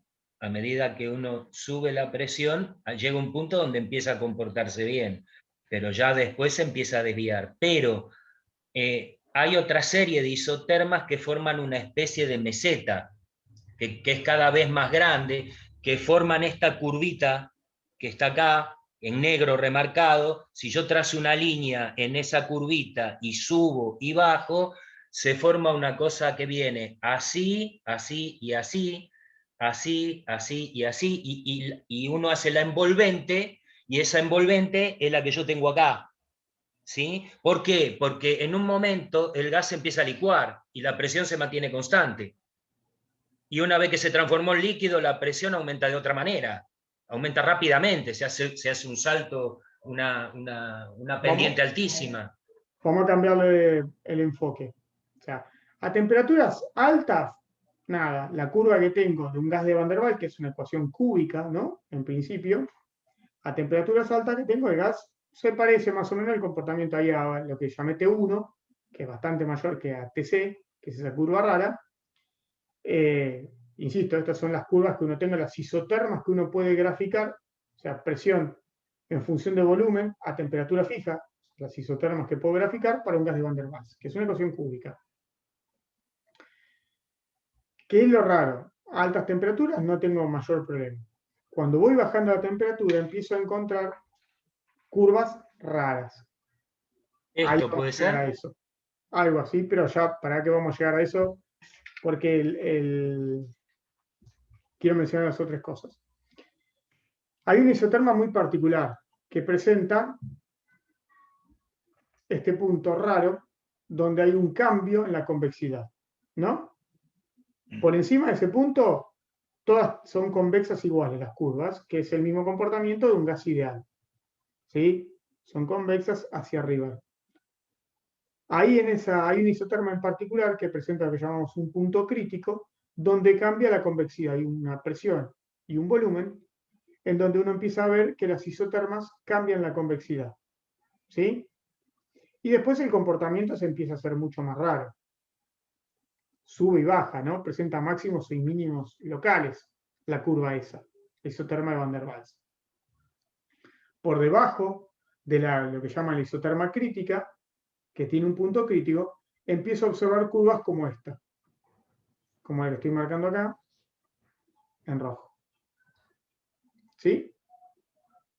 Entonces, ¿qué es lo que me empieza a aparecer en la descripción que me aporta? O sea, porque estoy diciendo, el gas de Van der Waals, bárbaro, es un gas más real que el gas ideal. Bueno, para que sea más real, decime qué me aporta en la descripción que está mejor. ¿Sí? ¿Qué me verifica, si querés? ¿Qué me describe de lo que se ve experimentalmente un gas de Van der Waals? En esta región tengo líquido, cuando vengo a este lado, a altas presiones, ¿no? Y bajos volúmenes tengo líquido, acá tengo gas. Agarro un sistema que tiene gas, lo vengo comprimiendo, ¿no? Lo vengo comprimiendo, me empiezo a mover para allá.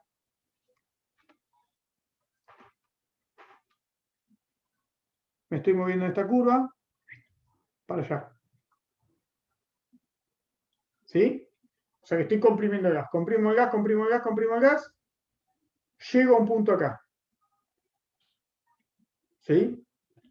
Eso se llama algo así como presión de saturación. ¿Sí? Si uno mira el Fermi, el libro Enrico Fermi, que se los voy a subir, porque ahí lo consigue en PDF, pasa antes de llegar a la ecuación de Van der Waals, lo que hace es la descripción de la ecuación del Clapeyron, ¿sí? El Clapeyron. Que esto no se ve. Lo raro que tiene la ecuación de Van der Waals es decir, bueno, tengo acá, vengo gas, lo estoy comprimiendo, comprimiendo, comprimiendo, llego a esta presión que yo marqué como P1, que es la presión de saturación. Empieza a licuar.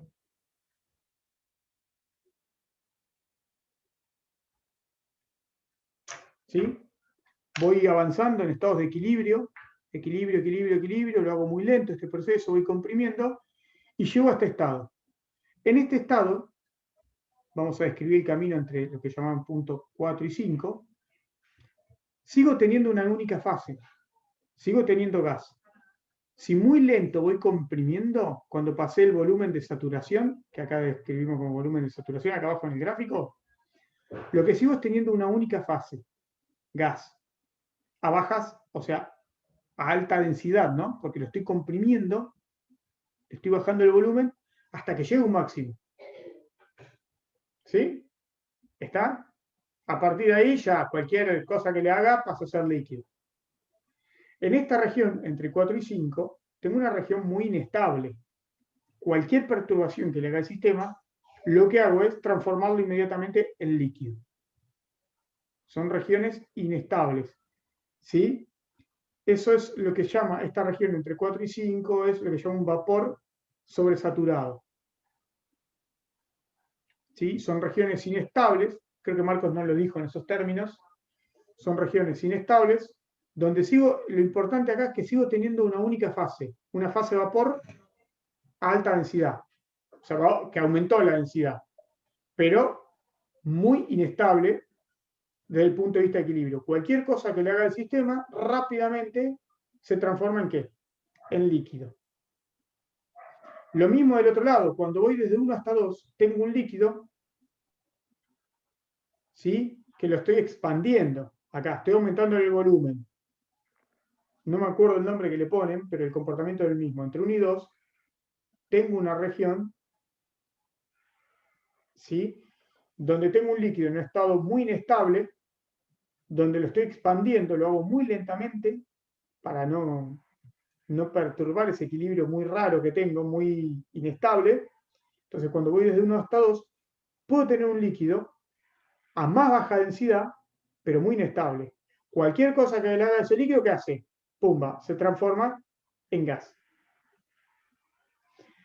Y entre 2 y 4 tengo una región que Marcos dice que es una región no física, o sea que la curva de Van der Waals, sí, perdonen que lo tacho feo, entre 2 y 4, me describe una región no accesible experimentalmente. ¿No? ¿Estamos de acuerdo con eso? Que Marcos creo que cuando habla en el video dice una región no física.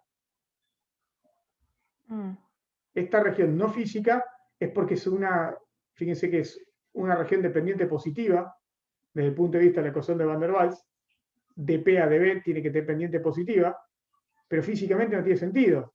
Lo que estoy diciendo es, estoy bajando la presión, por ejemplo, si voy, no sé, para acá, bajo la presión y ¿qué pasa con el volumen? Disminuye. Físicamente eso no tiene sentido, la región entre 2 y 4. Físicamente, es decir, no es una región que yo pueda reproducir experimentalmente. ¿Sí? ¿Estamos de acuerdo con eso?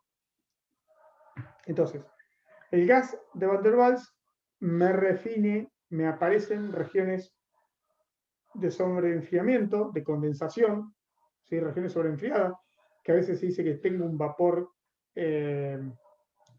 sobreenfriado, todavía no llegué a la condensación, ¿sí? Estos estados sobresaturados, que se llaman sobresaturados, son muy inestables, ¿sí? Esa región entre 1 y 2 y la región entre 4 y 5 son regiones muy inestables, estas regiones sobresaturadas.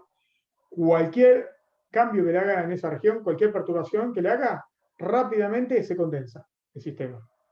Pero lo interesante es que entre 1 y 2 y entre 4 y 5 tengo regiones con una única fase. Bien. ¿Qué es lo que pasa? Me aparece la región entre 2 y 4. ¿Sí? Me aparece la región entre 2 y 4, que es una molestia, porque van a ver que en los libros aparece en general, van a ver que aparece una curva punteada, como una campanita así. Uy, qué feo me salió. Sí. Insisto, vamos a tratar de hacerlo lo mejor posible. Me aparece como una parábola así, entre 2 y 4, que estas son todas las regiones que no son accesibles físicamente, ¿no? En los libros van a ver algo así. Creo que en el Fermi está escrito, o el gráfico está hecho de esa manera. Lo que se hace habitualmente es definir una recta para definir la transición entre líquido y gas. En vez de considerar esto, decir, bueno, en casi todos los sistemas, lo que hago es decir, bueno, entre 1 y 5, defino una línea recta. Bueno, mis dibujos no están ahí. Con la tableta estoy torcido. A ver si ahí puedo hacer mejor.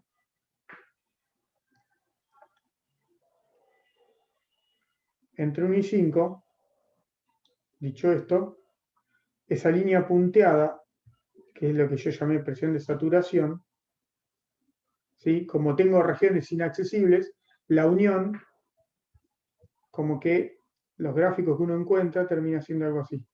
Baja la presión, una línea recta que es la región de coexistencia entre líquido y gas, y después bajo así, ¿no? Esto acá tengo líquido, acá tengo gas, y en esta región de coexistencia entre líquido y gas.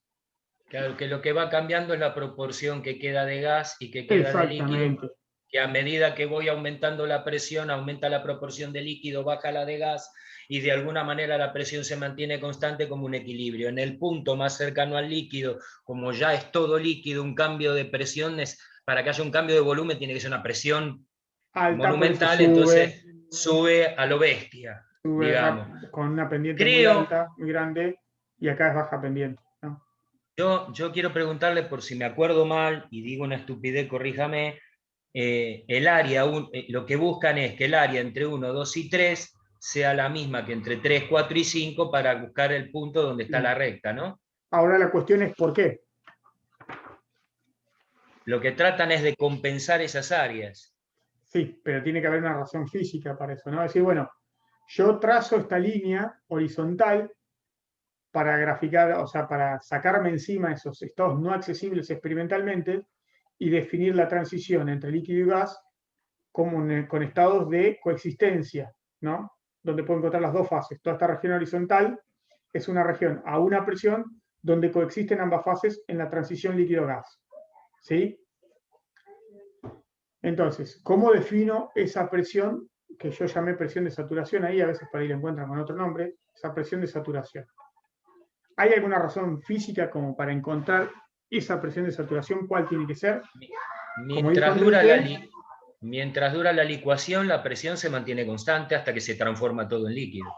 Bien, pero la cuestión es cómo físicamente obtengo ese valor. Como dijo Enrique, sí es correcto decir, el concepto es, la presión esa la defino de manera tal que el área esta tiene que ser igual a esta, ¿no?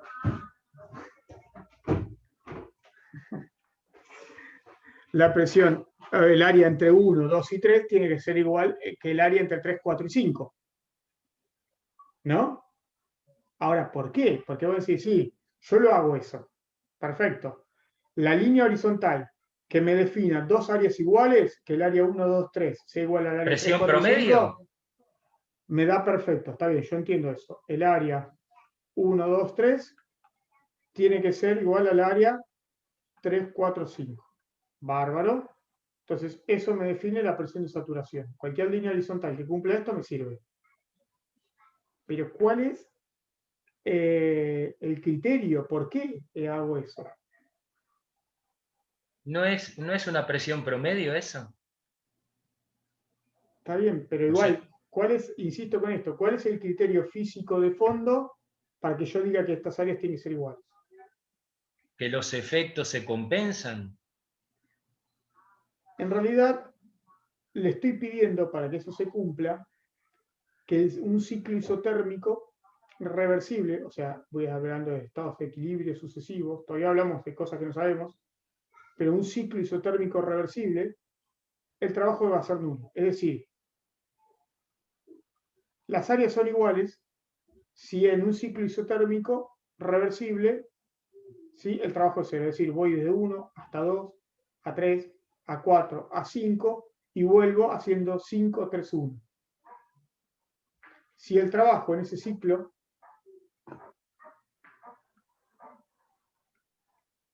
me da 0, ¿sí? Se cumple que las áreas son iguales. Es decir, que de alguna manera estoy pidiendo es que pueda hacer eso. No es descabellado lo que le pido.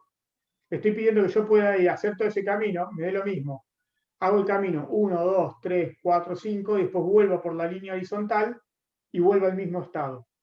Si lo hago en un proceso isotérmico reversible, lo hago muy lentamente. En ¿sí? una sumatoria de procesos de equilibrio. Cuasi estático. Reversible, por lo menos isotérmico reversible se le pide. ¿Sí? Entonces, lo que estoy de alguna manera pidiendo, es decir, que puedo ir por cualquier camino, ir de líquido a gas por dos caminos diferentes y volver al mismo estado, y que sea independiente. Lo cual es lógico si es una ecuación de estado. ¿No? Porque vuelvo a tener los mismos tres puntos. P, B y T es el mismo. O sea, que le estoy pidiendo un criterio lógico. Entonces, si cumplo eso, el trabajo en una trayectoria cerrada tiene que ser cero, o sea que la integral de P diferencial de B tiene que ser cero. Ese es el criterio que está atrás de todo eso. Por eso puedo llegar a pedirle que las áreas sean iguales. ¿Sí? Las áreas tienen que ser iguales porque esto es lo que le estoy pidiendo. Claro, eso P por B es el trabajo, claro. Exactamente. ¿Estoy bien en eso? ¿Me acuerdo bien? Sí, exacto. Está bien. Entonces, si yo me imagino un cilindro con un émbolo arriba ejerciendo una presión con una diferencia de volumen, el trabajo cíclico, claro, de ahí las áreas tienen que ser iguales. ¿Está Yo bien? tengo una ecuación de estado, tengo que ser capaz de Claro. ir y volver por cualquier trayectoria entre el estado líquido y sólido en esa curva, ¿sí? Por debajo de la temperatura crítica, tengo que ser capaz de ir y volver al mismo estado y que el sistema no cambie. Si lo hago muy lentamente, en un proceso isotérmico reversible. Entonces el trabajo en esas condiciones tiene que ser cero, porque no depende el sistema del El estado camino inicial y seguido. final, ¿sí? Veo lo mismo, entonces el trabajo tiene que ser cero. Si el trabajo tiene que ser cero, el área bajo la curva tiene que ser cero, o sea, ahí justifico que el área 1, 2, 3 tiene que ser igual al área 3, 4, 5. ¿Sí? ¿Estamos? Por último, un detallecito si quieren, una cosita que no dijimos, pero lo menciono ahora porque ya estamos terminando.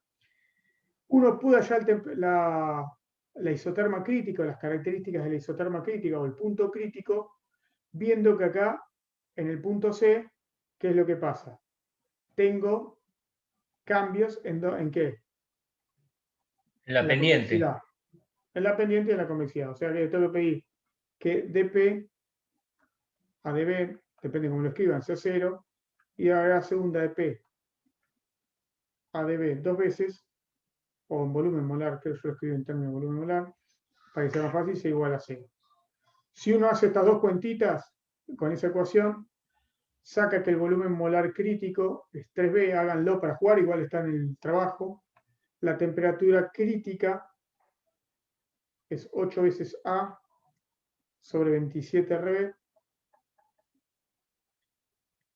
Y la presión crítica es A sobre 27 B cuadrado. Esto es para mostrarles que el punto crítico depende del tipo de gas que tengo. Uno lo puede escribir en términos de parámetros A y B, básicamente.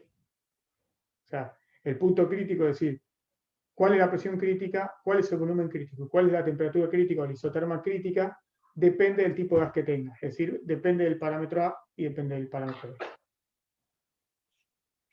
¿Estamos hasta ahí? Perfecto. ¿Sí? Sí, sí. Bien. Eso sería medianamente lo que corresponde a las primeras dos clases de Marco. Fíjense si agrega el temita, por ejemplo, de dilatación, alguna cosita más, porque no me da el tiempo para explicar todo lo que le explica mucho más. ¿Sí? Tiempo, mucho más clases. ¿Estamos entendidos? Ujú. ¿Sí? Sí, sí.